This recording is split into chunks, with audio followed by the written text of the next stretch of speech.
नमस्कार विद्यार्थी मित्रांनो, आपले यूट्यूब चॅनल ABK स्मार्ट स्टडीवर तुम्हा सर्वांचे पुन्हा एकदा हार्दिक स्वागत। तर मित्रांनो, तलाठी भरती जी आपली सिरीज चालू आहे, तर तलाठी भरती तुमची जवळ आली आहे, त्या अनुषंगाने आपण हे सर्व व्हिडिओ पाहत आहोत। तर गेल्या व्हिडिओमध्ये आपण तलाठी भरतीचा रत्नागिरी जिल्ह्याचा 2014 साली झालेला संपूर्ण पेपर आपण तिथे स्पष्टीकरणासहित पाहिला होता। तर त्याचप्रमाणे आज आपण इथे जिल्हाधिकारी कार्यालय म्हणजे परभणी जिल्हा तलाठी भरतीचा लेखी परीक्षेचा 2014 साली झालेला आपण इथे संपूर्ण पेपर स्पष्टीकरणासहित पाहणार आहोत।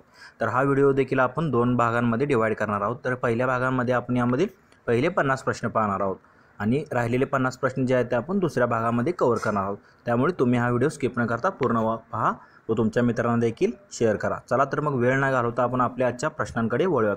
पाहूयात आजच्या व्हिडिओमधील आपला प्रश्न पहिला। तर प्रश्न पहिला काय आहे, केंद्र सरकारला सर्वात जास्त महसूल कोणत्या करापासून मिळतो? तर कोणत्या करापासून मिळतो? तर केंद्रीय अबकारी कर किंवा केंद्रीय उत्पादन शुल्क जो कर असतो त्याच्यापासून केंद्र सरकारला जो आहे तो सर्वात जास्त महसूल मिळतो। पुढील प्रश्न क्रमांक 2 काय आहे, ग्रामपंचायतीचे सरपंच यांची निवड कोण करतात? तर सध्याला कोण करतात? तर ग्रामपंचायती निवडून आलेले जे सदस्य असतात त्यांच्यापैकी एकाचे ते सरपंच व एकाचे उपसरपंच म्हणून निवड करतात। ऑप्शन 3 जे आहे ते आपलं आन्सर असेल। पुढील प्रश्न क्रमांक 3 काय आहे, पेट्रोलला लागलेली आग विझवण्यासाठी कोणत्या वायूचा वापर करतात? तर इथे कशाला म्हणले, पेट्रोलला लागलेली आग असं म्हटलेलं आहे। तर त्यामध्ये कशाचा उपयोग करतो आपण? कार्बन डायऑक्साईडचा वायूचा उपयोग करतो, म्हणजे त्यामुळे काय होते, आग विझण्यास मदत होते कार्बन डायऑक्साईड या वायूमुळे। पुढील प्रश्न, मराठवाड्याला वरदान ठरणाऱ्या जायकवाडी प्रकल्पाचा फायदा कोणत्या जिल्ह्यास मिळत नाही म्हटले? आता कोणकोणत्या जिल्ह्यास त्याचा फायदा मिळतो जायकवाडी धरणाचा? तर त्यामध्ये परभणी जिल्ह्यात समावेश होतो, बीड जिल्ह्यात समावेश होतो, औरंगाबाद जिल्ह्यात समावेश होतो। तर लातूर जिल्ह्याला कोणताही फायदा होत नाही कशाचा? जायकवाडी प्रकल्पाचा, म्हणजे ऑप्शन 4 जे आहे ते आपलं आन्सर असेल। पुढील प्रश्न क्रमांक 5 काय आहे, ॲम्नेस्टी इंटरनॅशनल ही चळवळ खालीलपैकी कशाशी संबंधित आहे? तर ॲम्नेस्टी इंटरनॅशनल जी आहे ती मानवी हक्क संरक्षणाशी संबंधित असलेली एक चळवळ होती। कुठली होती? तर ती ॲम्नेस्टी इंटरनॅशनल ही तर काय, तर मानवी हक्क संरक्षणासंबंधित एक चळवळ होती। पुढील प्रश्न, जगातील पहिल्या महिला पंतप्रधान कोण आहेत? तर आता इथे काय विचारले, जगातील असं म्हटलेलं आहे, तर कोण होते? सिरिमाओ बंदरनायके। कोण आहेत? तर सिरिमाओ बंदरनायके त्या जगातील पहिल्या महिला पंतप्रधान होत्या, सिरिमाओ बंदरनायके श्रीलंकेच्या। पुढील प्रश्न, 73वी घटनादुरुस्ती केव्हापासून लागू झाली होती? तर 24 एप्रिल 1993 पासून, म्हणजे स्थानिक स्वराज्य संस्थेला जो म्हणजे हक्क मिळवून म्हणजे ज्या कायद्याने मान्यता मिळाली होती, म्हणजे 23वी घटनादुरुस्ती 73वी घटनादुरुस्ती 24 एप्रिल 1993ला करण्यात आलेली होती। म्हणजे 73वी घटनादुरुस्ती कशासंबंधी आहे? स्थानिक स्वराज्य संस्थेसंबंधी ही घटनादुरुस्ती होती, 24 एप्रिल 1993ला करण्यात आली होती।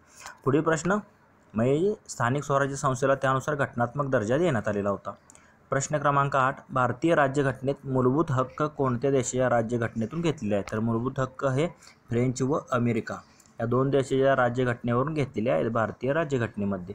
पुढील प्रश्न क्रमांक 9 काय आहे, भारतात कलेक्टर पदाची शिफारस कोणी केली होती? म्हणजे कलेक्टर हे पद असावं अशी शिफारस कोणी केली होती? तर वॉरन हेस्टिंग यांनी केली होती। कोणी? वॉरन हेस्टिंग यांनी कलेक्टर पदाची शिफारस केली होती भारतामध्ये। पुढील प्रश्न क्रमांक 10 काय आहे, कोणत्या या मराठी संतांच्या रचना गुरु ग्रंथ साहेब या पवित्र ग्रंथात समाविष्ट आहेत? तर कोणाच्या आहेत? तर संत नामदेव महाराजांच्या ज्या काही अभंगातील पंक्ती आहेत त्या गुरु ग्रंथ साहेब यांच्या पवित्र ग्रंथात समाविष्ट केल्या आहेत, संत नामदेव महाराजांच्या। तसेच वरील आपण जो प्रश्न पाहिला तर यामध्ये काय सांगितलं होतं, भारतात कलेक्टर पदाची शिफारस कोणी केली होती? Warren Hasting.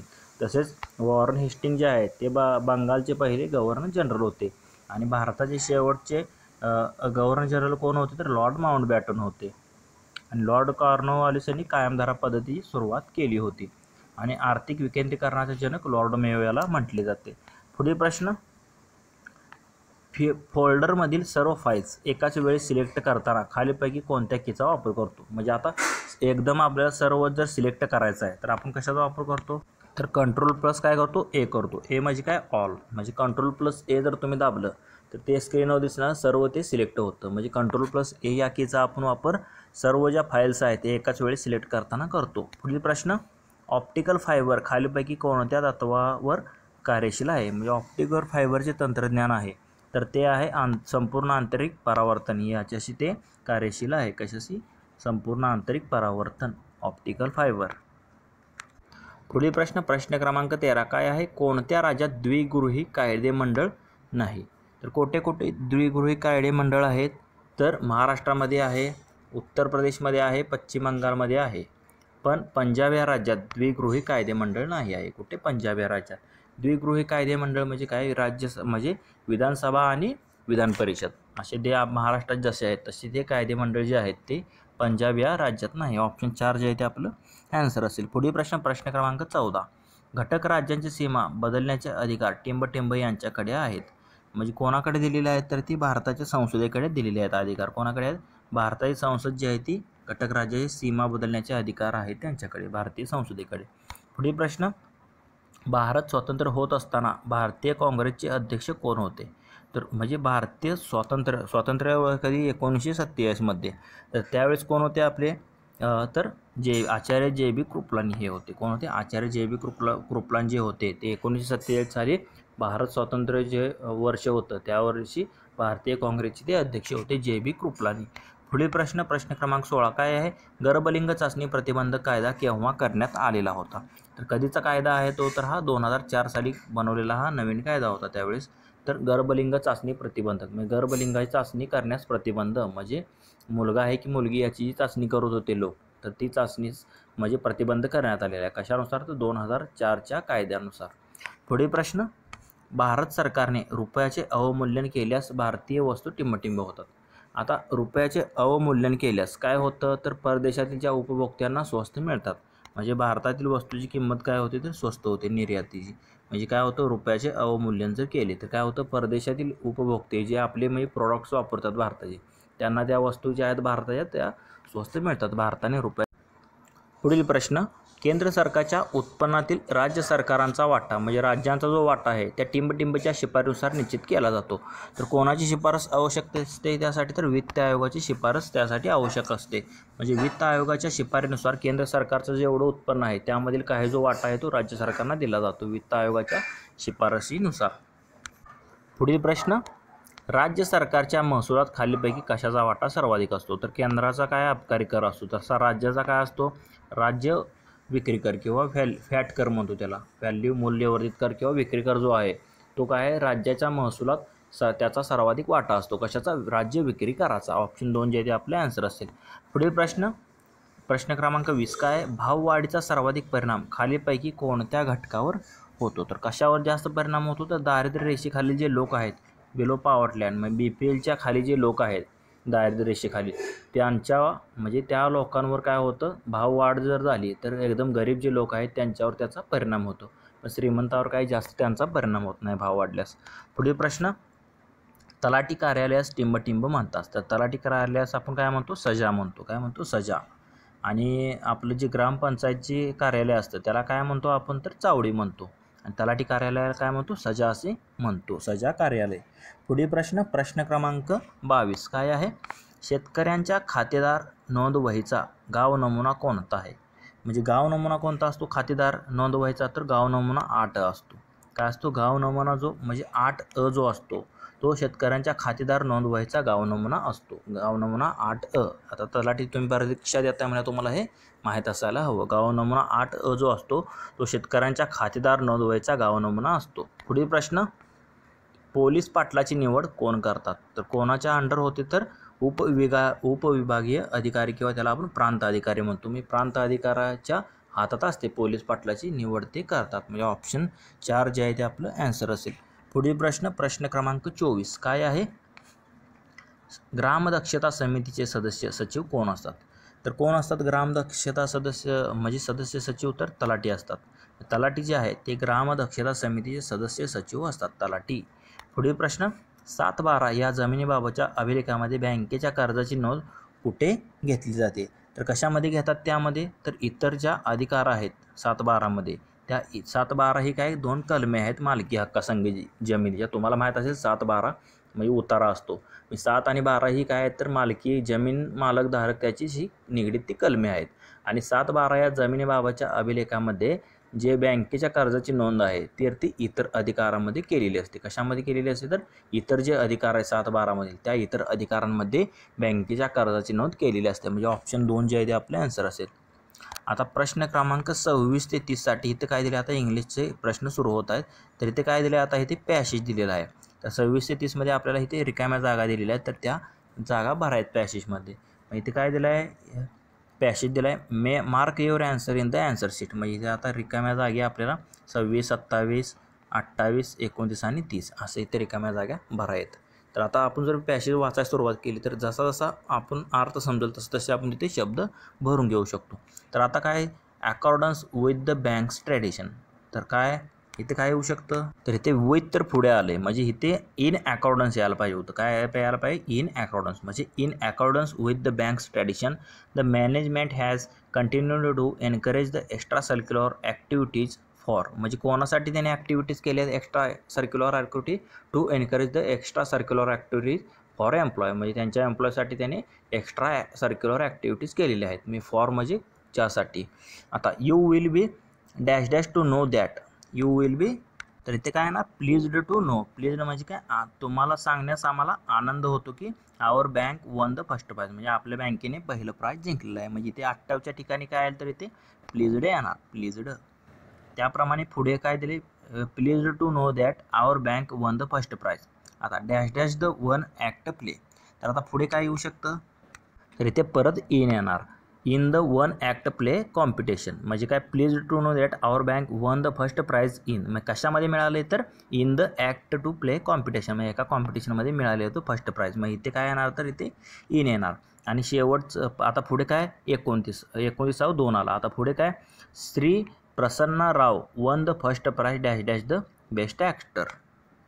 कशाचं प्राइज मिळवलं त्याने, तर चला काय वापरतो, ऑफ वापरतो आपण. म्हणजे Shri Prasanna Rao won the first prize of the best actor. म्हणजे त्यावेळचं बेस्ट ॲक्टरचं जे प्राइज होतं, मग तिथे काय येणार, ऑफ येणार. म्हणजे सुरुवातीला in accordance with the bank's tradition the management has continue to encourage the extra curricular activities for employees. You will be please to know that our bank won the first prize in the one act play competition. Shri Prasanna Rao won the first prize of the best actor. म्हणजे ते in, for, pleased, in आणि of असे 5 शब्द येतात. म्हणजे आपली 30 पर्यंत प्रश्न जे आहेत ते कंप्लीट झाले आहेत. आता पुढे काय, प्रश्न क्रमांक 31 ते 35 साठी काय दिलेले, इन द फॉलोइंग क्वेश्चन्स. आता 31 ते 35 साठी find cut which part of sentence has an error. आता इथे पार्टमध्ये, आता सेंटेन्समधला आपल्याला एरर म्हणजे कोणत्या सेंटेन्सच्या तो म्हणजे पार्टमध्ये आपल्याला चूक आहे ती शोधायची आहे. तर इथे पहिलं वाक्य काय आहे, तर इथे पहिलं जे तुम्ही वाक्य आहे, तर the government propose to build a dam for electricity generation and irrigation purposes. म्हणजे इथे काय, द गव्हर्नमेंट प्रपोज्ड पाहिजे होतं इथे, पण प्रपोज दिले. म्हणजे ऑप्शन 1 मध्ये जे आहे तो एरर आहे. The government proposed to build a dam for electricity generation and irrigation purpose. पुढील प्रश्न क्रमांक 32. आता काय, have you been less rash the party would not have ended in a fiasco. तर इथे काय दिलं आहे, तर इथे सी मध्ये चुकीचं आहे. तर इथे काय दिले, have you been less rash the party would not have दिले, पण इथे काय, would have not ended in a fiasco. Have not पाहिजे होतं, पण नॉट हॅव दिले. म्हणजे सी मध्ये एरर आहे. याचं काय येईल, ऑप्शन सी येईल. पुढील प्रश्न क्रमांक 33 काय आहे, no man can become a great artist unless he applies himself continuously to his art. तर ते एरर कशामध्ये आहे, अनलेस ही अप्लाइज दिले, तर इथे अनलेस ही अप्लाय पाहिजे होतं. काय, अनलेस ही अप्लाइज दिले, पण इथे अप्लाय पाहिजे होतं. म्हणजे इथे अनेक वचन दिले. No man can become a great artist unless he apply himself continuously to his art. म्हणजे इथे एक वचनी पाहिजे होतं, पण अप्लाइज दिले. म्हणजे इथे काय, ऑप्शन सी मध्ये एरर आहे. म्हणजे ऑप्शन 3 जे आहे ते आपलं ॲन्सर असेल. पुढील प्रश्न क्रमांक 34 काय आहे, it is the mad craze for spend that is responsible for much motor accident. म्हणजे याचा काय, आता इट इज मॅड म्हणजे इथे खूप म्हणजे अशी क्रेज, म्हणजे आत्ताच्या मुलांमध्ये क्रेज आहे कशाही स्पीडमध्ये वाहन चालवण्याचे.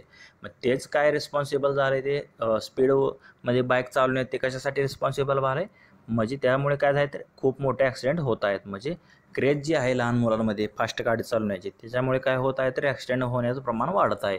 पण इथे काय, फॉर मच मोटार ॲक्सिडेंट, तर इथे फॉर मोर मोटार ॲक्सिडेंट पाहिजे होतं. काय, for much more motor accident. मग इथे चुकीच दिले, ऑप्शन डी मध्ये चुकीच दिले. ऑप्शन डी जे आहे ते आपलं ॲन्सर असेल, त्यामध्ये एरर आहे. पुढील प्रश्न क्रमांक 35 तर हा शेवटचा आहे एररमधला. If unless to offer bread to a man who is diving to thirst. म्हणजे भुकेने जो व्याकुळ झालेला जो माणूस आहे त्याला तुम्ही ब्रेड तरी द्या, असं याचा अर्थ आहे. जर तुम्ही त्याला जर ब्रेड दिला नाही तर तो भुकेने व्याकुळ झालेला आहे, तुम्ही त्याला ब्रेड द्या, असा याचा अर्थ आहे.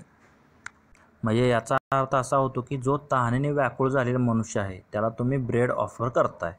म्हणजे तुम्ही ब्रेड ऑफर करण्यापेक्षा त्याला पाणी द्यायचा अर्थ होतो. मग डाईंग ऑफ थर्स्ट, ते डाईंग ऑफ पाहिजे होतं. काय पाहिजे होतं? इज डाईंग ऑफ थ्रस्ट पाहिजे होतं. म्हणजे टू थ्रस्ट नाही तर डाईंग ऑफ असतं. कधी पण मृत्यूच्या शेवटच्या क्षणी असेल तर डाईंग ऑफ येतं, डाईंग टू येत नसतं. म्हणजे इज डाईंग ऑफ थ्रस्ट पाहिजे होतं. म्हणजे कशामध्ये एरर आहे तर ऑप्शन. प्रश्न तर प्रश्न क्रमांक 36 ते 40 साठी काय दिले? In the following question 36 to 40, मग 36 ते 40 पर्यंत choose the word which is the exact opposite of the given word. म्हणजे आता विरुद्धार्थी शब्द इथे आपल्याला शोधायचे आहेत. तर इथे पहिला काय आहे? मॅलिग्नंट. आता मॅलिग्नंट म्हणजे काय असतं? तर त्याला आपण बरा न होणारा रोग म्हणजे किंवा प्राणघातक किंवा गंभीर रोग म्हणतो. आणि त्याच्या विरुद्धार्थी काय असतं? बेनिजन असतं. काय असतं? बेनिजन. बेनिजन म्हणजे सौम्य किंवा प्राणघातक नसलेला म्हणजे धोकादायक नसलेला रोग म्हणजे बेनिजन असतं. म्हणजे मॅलिग्नंट म्हणजे प्राणघातक आणि हे सौम्य असतं बेनिजन. म्हणजे ऑप्शन 3 जे आहे त्याच्या विरुद्धार्थी येईल मॅलिग्नंट, बेनिजन. पुढील प्रश्न क्रमांक 37 काय आहे? इन्स्पीड. आता इन्स्पीडचा अर्थ काय होतो?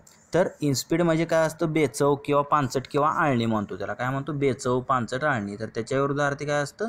चवदार. त्याला आपण टेस्टी म्हणतो. मग इन्स्पीड म्हणजे बेचव आणि टेस्टी म्हणजे चवदार. पुढील प्रश्न क्रमांक 38 काय आहे? डिफिसिट. तर डिफिसिटच्या विरुद्धार्थी काय असतं? सरप्लस असतं. तर डिफिसिटचा अर्थ काय असतो? तर डिफिसिट म्हणजे तूट होणे किंवा घाटा होणे किंवा खोट असणे त्यामध्ये. म्हणजे आपलं काय खर्च जास्त असतो आणि उत्पन्न कमी असतो त्याला तूट म्हणतो. म्हणजे तूट तुम्ही अर्थशास्त्रामध्ये शिकला असाल त्याला डिफिसिट म्हणतो. तर त्याच्या विरुद्धार्थी काय असतं? सरप्लस असतं. सरप्लस म्हणजे काय? अधिशेष किंवा शिल्लक. म्हणजे शिल्लक म्हणतो त्याला, शिल्लकीचा अंदाजपत्रक म्हणतो आपण. म्हणजे काय? खर्च कमी आणि उत्पादन जास्त त्याला आपण सरप्लस म्हणतो. आणि डिफिसिट म्हणजे काय? तर तूट. तूटच्या विरुद्धार्थी अधिशेष म्हणजे सरप्लस येतं. पुढील प्रश्न क्रमांक 39 काय आहे? पेसिफाय. तर पेसिफायचा अर्थ काय असतो? तर पेसिफाय म्हणजे एखादी गोष्ट शांत करणे किंवा कमी, शांत किंवा करणे किंवा कमी म्हणतो. त्याच्या विरुद्धार्थी काय असतं? ॲग्रिगेट येतं. ॲग्रिगेट म्हणजे काय? तर वाढवणे. म्हणजे ॲग्रिवेट म्हणजे वाढवणे आणि पेसिफाय म्हणजे कमी करणे किंवा शांत करणे म्हणतो. मग ॲग्रिवेट त्याच्या विरुद्धार्थी येतं वाढवणे. पुढील प्रश्न ॲब्सॉल्व. तर ॲब्सॉल्व म्हणजे काय असतं? ॲब्सॉल्व म्हणजे म्हणजे एखाद्याची आपण निर्दोष मुक्तता करतो न्यायालयात एखाद्याची निर्दोष मुक्तता होते तर त्याला ॲब्सॉल्व म्हणतो. म्हणजे दोषी नसलेला ॲब्सॉल्व. आणि ब्लेम म्हणजे काय? दोषी ठरवणे, त्याला ब्लेम करणे. म्हणजे ॲब्सॉल्व म्हणजे निर्दोषी आणि ब्लेम म्हणजे दोषी ठरवणे. त्याच्या विरुद्धार्थी काय येतं? ॲब्सॉल्वच्या ब्लेम येतं. ऑप्शन 2 जे आहे ते आपलं आन्सर असेल. पुढील प्रश्न तर आता प्रश्न क्रमांक 41 ते 45 साठी हे दिले. तर which of the following question 41 to 45 choose the word which is best express the meaning. आता इथे आपल्याला समानार्थी शब्द शोधायचे त्यांच्यात जवळचे शब्द. तर आता फिक्शन. तर फिक्शनचा अर्थ काय होतो? तर फिक्शन म्हणजे काय असतं? तर काल्पनिक कथा गोष्टी त्याला आपण फिक्शन म्हणतो. म्हणजे त्याला आपण इमॅजिनरी म्हणतो. म्हणजे ठरवून सांगितलेलं किंवा काल्पनिक कथा म्हणतो फिक्शन. पुढील प्रश्न क्रमांक 42 काय? इव्हेंच्युअली.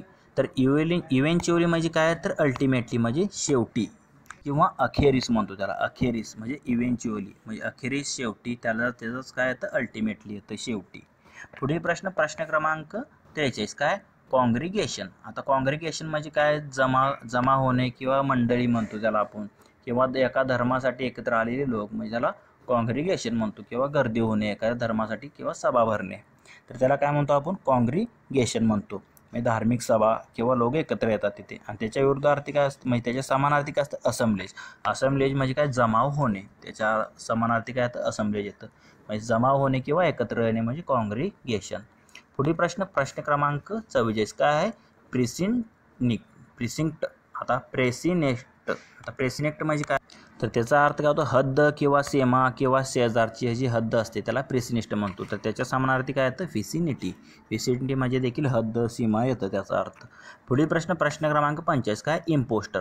आता इम्पोस्टर म्हणजे काय तर खोटे बोलणारा म्हणतो किंवा ढोंगी किंवा लबाड मनुष्य म्हणतो, त्याला इम्पोस्टर म्हणतो. तर त्याच्या समानार्थी काय असतं तर प्रिटेंडर. प्रिटेंडर म्हणजे काय खोटारडा किंवा ढोंगी मनुष्य. म्हणजे इम्पोस्टर आणि प्रिटेंडर म्हणजे खोटा, लबाड किंवा ढोंगी त्याचा अर्थ होतो. पुढील प्रश्न क्रमांक 46 ते 50 साठी आता हे प्रश्न आहेत. In the following question choose the, म्हणजे 46 ते 50 साठी choose the correct word which is substitute for the sentence of the phrase. मग आता वाक्यप्रचार म्हणजे वन वर्ड सबस्टिट्यूशनचा तुम्हाला इथे आता म्हणजे उपयोग करायचा आहे. म्हणजे दिलेल्या फ्रेजसाठी तुम्हाला वाक्यासाठी एक वन वर्ड शोधायचा आहे. तर अ रेमेडी फॉर ऑल डिसीज, म्हणजे सर्व जे आजार आहेत त्याच्यावर एकच उपाय असतो. तर त्याला कसला उपाय म्हणतो आपण? रामबाण उपाय म्हणतो. तर रामबाण उपायाला काय म्हणतात? Panacea. A remedy for all disease म्हणजे रामबाण उपाय. पुढील प्रश्न क्रमांक 47 काय? वन हू टॉक्स कंटिन्युअसली, म्हणजे सतत बोलत असणारा म्हणजे बोलका मनुष्य किंवा बडबड्या म्हणतो त्याला आपण. तर त्याला काय म्हणतात तर लोकॅसियस म्हणतो. काय म्हणतो? लोकॅसियस म्हणजे काय? सततची बडबड करणारा. वन हू टॉक्स कंटिन्युअसली म्हणजे सतत बडबड करणारा काय असतो? लोकॅसियस. तर त्याचा अर्थ काय होतो? बोलका किंवा बडबडी. पुढील प्रश्न क्रमांक 48 काय आहे? A person who hates the institution of marriage, म्हणजे लग्नांचे संबंधित आहेत इन्स्टिट्यूशन त्यांना विरोध करणारा म्हणजे काय? तर त्याला आपण म्हणतो विवाहद्वेषी किंवा विवाहांचा तिरस्कार करणारा. त्याला मिसोगेमिस्ट म्हणतात. काय म्हणतात? मिसोगेमिस्ट असे म्हटले जाते. द्वेषी विवाहाचा द्वेष करणारा. पुढील प्रश्न क्रमांक 49 काय? That which can not be seen through, म्हणजे ज्याच्यातून आपण पाहू शकत नाही. तर त्याला आपण काय म्हणतो? तर त्याला आपण काय म्हणतो मराठीमध्ये? तर अपारदर्शक म्हणतो. अपारदर्शक म्हणजे काय? ऑपेक म्हणजे ज्याच्यातून आपण पाहू शकत नाही. आणि त्याच्या विरुद्ध अर्थ काय होतं? ट्रान्सपरंट होतं. ट्रान्सपरंट म्हणजे काय? तर पारदर्शक. आणि इथे that which can not be seen through म्हणजे ऑपेक. पुढील प्रश्न, तर आजचा आपल्या व्हिडिओमधील हा शेवटचा प्रश्न आहे. प्रश्न क्रमांक 50. तर काय आहे? Not suitable to be eaten, म्हणजे खाण्यायोग्य नसलेले. तर त्याला अखाद्य म्हणतो किंवा खाऊ न शकणारी किंवा खाण्यायोग्य नसलेले. Not suitable to be eaten त्याला काय म्हणतो? इनइडिएबल. काय म्हणतात? इनइडिएबल, खाण्यायोग्य नसलेले. मग ऑप्शन 4 जे आहे ते आपले आन्सर होईल. तर मित्रांनो, आज आपण इथे तलाठी भरतीचा आपला परभणी जिल्ह्याचा पेपर चालू आहे. त्यामधील आपण भाग 1 पाहिलेला आहे. तर भाग 1 मध्ये आपण पहिले 50 प्रश्न कव्हर केलेले आहेत. जर तुम्हाला या 50 प्रश्नांमध्ये कोणती शंका असेल तर तुम्ही कमेंट करून नक्की कळवा. तसेच तुम्हाला जर हा व्हिडिओ आवडला असेल तर लाईक करा व तुमच्या मित्रांना देखील शेअर करा. तसेच असे जर नवनवीन व्हिडिओ हवे असतील तर आपले यूट्यूब चॅनल सबस्क्राईब करा व समोरील बेल आयकॉनवर प्रेस करा, जेणेकरून आम्ही जेव्हा व्हिडिओ अपलोड करू तेव्हा तुम्हाला त्याची लिंक डिस्क्रिप्शनमध्ये मिळून जाईल, म्हणजे किंवा नोटिफिकेशन मिळून जाईल. तर धन्यवाद मित्रांनो. जय हिंद, जय महाराष्ट्र.